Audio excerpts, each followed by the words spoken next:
aujourd'hui, on va se faire une petite recette courgette tomate lardon qui est super sympa. Alors, il va nous falloir pour ça, donc on est 4 nous. J'ai pris 2 kg de courgettes, l'équivalent d'un kilo de tomates, 300 g de lardon, 2 oignons, de l'huile d'olive, du sucre pour enlever l'amertume des tomates, sel et poivre. On va s'occuper des courgettes.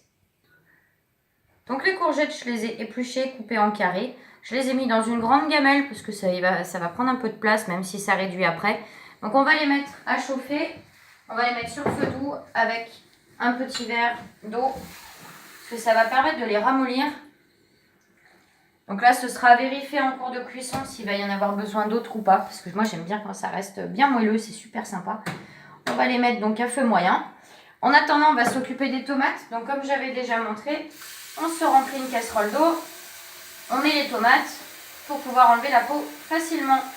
On se revoit tout à l'heure.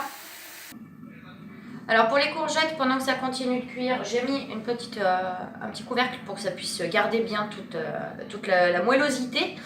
Et là, je vais attaquer mes oignons pour pouvoir faire cuire aussi les lardons. Donc les oignons, je vais les faire en émincé. J'ai émincé mes oignons, je vais donc les mettre dans ma poêle. Je vais les faire revenir un petit peu, l'histoire de les caraméliser avant de mettre le lardon.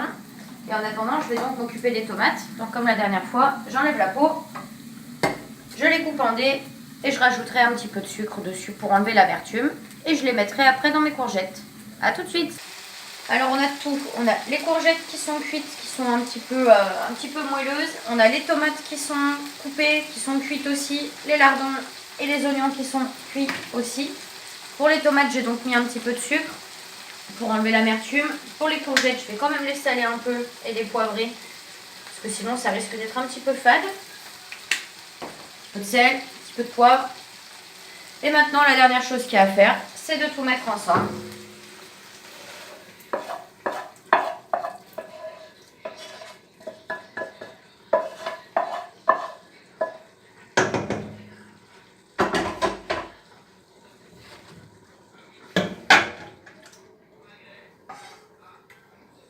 Il n'y a plus qu'à mélanger, on laisse quelques secondes et ce sera fini. À tout à l'heure pour la fin.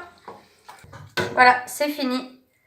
Alors c'est pas super ragoûtant comme ça. En attendant, c'est tout moelleux. C'est super beau. Bon appétit!